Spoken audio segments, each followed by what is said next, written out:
اب کہتے ہیں ہم سے یہ اہل چمن، یہ چمن ہے ہمارا تمہارا نہیں۔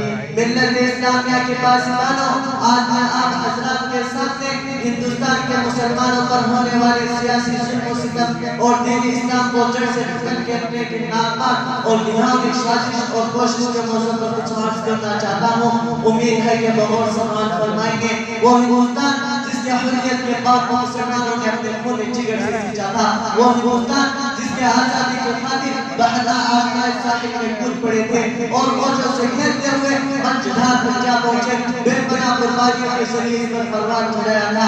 آج اسی ہندوستان میں مسلمانوں کو طرح طرح کی اذیتیں اور تکلیفیں پہنچائی جا رہی ہے۔ مسلمانوں کے قلوب سے اسلام کی محبت کو ختم کرنے کی نہایت گناہوں اور ناپاک سازشیں ہو رہی ہے۔ اس میں شک و شبہ نہیں کہ دنیا میں حق و باطل کا تصادم روز ازلی سے جاری ہے۔ ظالم اور جابر، کامل اور کمزور، مظلوم کی کہانیاں قدیم ہے۔ خدمت انسانی پر کئی بار دنیا گری ہے، بعض آخر میں کئی آنیاں آئی ہے۔ وحشت و ذریعیت بیمار ہے، انسانیت کا خون ہوتا ہے اور حیوانیت کا آج کیا ہے۔ اور اس میں شک و شبہ نہیں کہ ہم پر مصائب کے پہاڑ ٹوٹ رہے ہیں۔ ہم مظلوم اور بے قصوروں کو ان فرقہ پرستوں نے ظلم و ستم کا نشانہ بنایا ہوا ہے۔ ہماری ماں بہنوں کی عزت و آبرو لوٹی جا رہی ہے۔ برادران ملت، یوں تو ہندوستان میں کسی بھی دور میں مسلمانوں کا حامی کوئی نہیں تھا، لیکن جب سے ان فرقہ پرستوں نے ہندوستان میں جنم کیا ہے، اس وقت سے مسلمانوں کا رہا سہا سکون و چین چھن گیا ہے، کیونکہ ان فرقہ پرستوں نے ہما وقت مسجد اسلام کو مٹانے کے لیے نہ جانے کیسی کیسی رچنائیں رچی ہیں۔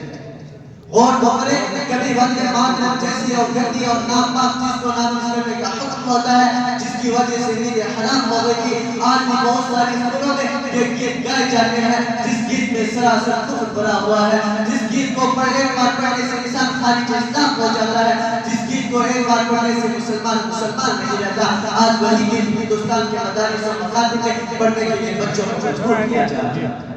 آج ہندوستان کے مدارس و مکاتب کو دہشت گردی کا اڈہ قرار دیا جا رہا ہے اور یہ نظام بنایا جا رہا ہے کہ جتنے بھی فسادات ہو رہے ہیں ان کے پیشوا اور زندگی اللہ ہے، اس لیے پہلے ان کو ختم کیا جائے۔ اور اس میں آسان صورت یہ نکالی گئی کہ مسلمان کسی بھی مدارس و مکاتب اور مساجد کو ختم کر دیا جائے۔ اسی وجہ سے ہماری معلومات پر پابندیاں لگا دی گئی کہ مسلمان کسی بھی مدارس و مکاتب اور مساجد کو نہیں بنا سکتے، لیکن شاید ان کو معلوم نہیں کہ جب تک مسلمانوں کی سانسیں چلتی رہے گی اس وقت تک دین اسلام اور مدارس و مکاتب پر کسی طرح کی آنچ نہیں آنے دیں گے۔ ہم تمہاری دھمکیوں سے خوف کھا سکتے نہیں، ہم تمہاری دھمکیوں سے خوف کھا سکتے نہیں، ظلم کے آگے سر اپنا جھکا سکتے نہیں۔ ہے یہی تاریخ اپنی، ہے یہی اپنا فلسفہ، ہے یہی تاریخ اپنی، ہے یہی اپنا فلسفہ، ہم زمانے میں دبانے سے ابھرتے ہیں سدا۔